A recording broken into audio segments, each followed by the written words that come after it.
ये कुछ ठीक नहीं लग रहा है। ऐसा हो ही नहीं सकता। हे भगवान, ये सच में सोना है। इस नाव की पूरी भीतरी कील सोने की बनी है। यह असली है, मैं सपना नहीं देख रहा हूँ।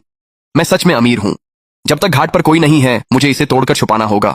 ठीक है, मुझे इसका वजन निकालने दो। रुको, इस 12 मीटर लंबी नाव में 2 टन से ज्यादा ठोस सोने के हिस्से हैं। 2 टन मतलब 20 लाख ग्राम। अगर 1 ग्राम की कीमत 1000 भी माने तो यह सोना 1 अरब से भी ज्यादा का है। ये सब असली है। हे भगवान, मैं अमीर हूँ। मुझे इसे काटकर छुपाना होगा। इस बारे में किसी और को कभी पता नहीं चलना चाहिए। यह तहखाना सालों से इस्तेमाल नहीं हुआ है। अगर मैं सोना यहाँ छुपा दूं तो कोई नहीं ढूंढ पाएगा। मैं एक टुकड़ा बेचकर नकद ले लूंगा और एक लग्जरी यॉट खरीदूंगा। मैं बस यही कहूंगा कि मैंने उस टूटी नाव को ठीक कर लिया। बॉस, जरा देखिए और दाम बताइए। वाह, ये तो बहुत बढ़िया माल है। बहुत ही शुद्ध है। ये कहाँ से मिला तुम्हें? मेरे उस्ताद ने मुझे दिया था। क्या आप कोई अनुमान बता सकते हैं? 4 लाख। 4 लाख बहुत कम है। मैं किसी और से पूछ लूंगा। रुको रुको रुको, ये दाम कम नहीं है। ये तो किसी पुराने एंटीक सामान से निकला लगता है। भाई, ये धंधा बड़ा पेचीदा है। अगर स्रोत साफ नहीं है तो मुझे भी जोखिम उठाना पड़ता है। अरे जल्दी मत करो छोटे भाई, व्यापार तो मोल भाव का ही नाम है। तो फिर अपनी कीमत बताओ। ये एक बिना दावे की खोई हुई चीज है, पूरी तरह खरीदी गई है। नाव कानूनी और सही तरीके से मेरी है। इस शुद्धता को तो रिफाइनिंग की भी जरूरत नहीं है। इसे सीधे गहनों में बदला जा सकता है।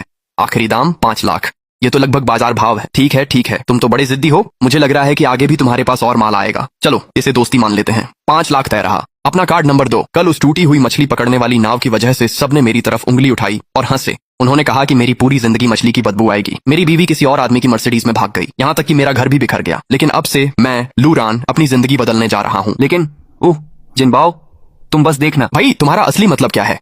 मैं ऑर्डर दे रहा हूँ। क्या तुम मेरे साथ मजाक कर रहे हो? हम यहाँ अमीर लोगों के लिए लग्जरी यॉट बनाते हैं। ऐसी टूटी फूटी मछली पकड़ने वाली नावें हम नहीं बनाते। नहीं, मेरे लिए एक नई बनाओ। मेरी पुरानी टूटी नाव जैसी ही बनाओ। बाहर से बिल्कुल वैसी ही दिखनी चाहिए। टूटे हिस्से भी वैसे ही हों। जितनी खुरदुरी हो उतना अच्छा। क्या तुम मजाक कर रहे हो? ऊपर से नाव जितनी भी टूटी फूटी दिखे, लेकिन बेस और कील के लिए आम सामान मत लगाना। सब कुछ top grade aircraft titanium alloy से बदल दो। मुझे सबसे सख्त, सबसे मजबूत धातु चाहिए। अंदर के इंजन के लिए सबसे बेहतरीन ट्विन टर्बो रेस इंजन लगाओ।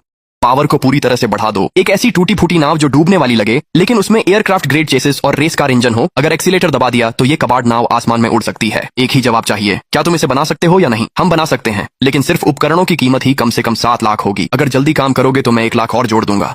5 दिन में मुझे वो नाव मेरी डॉक पर चाहिए। ये रहा एडवांस। बाकी का पैसा तब मिलेगा जब नाव पानी में उतरेगी। 5 दिन बाद समुद्र के किनारे वाले डॉक से एक इंजन की दहाड़ सुनाई दी, जैसे कोई जानवर गरज रहा हो। वो आवाज इतनी तेज नहीं थी, लेकिन किसी जानकार के लिए वो आवाज डरावनी थी।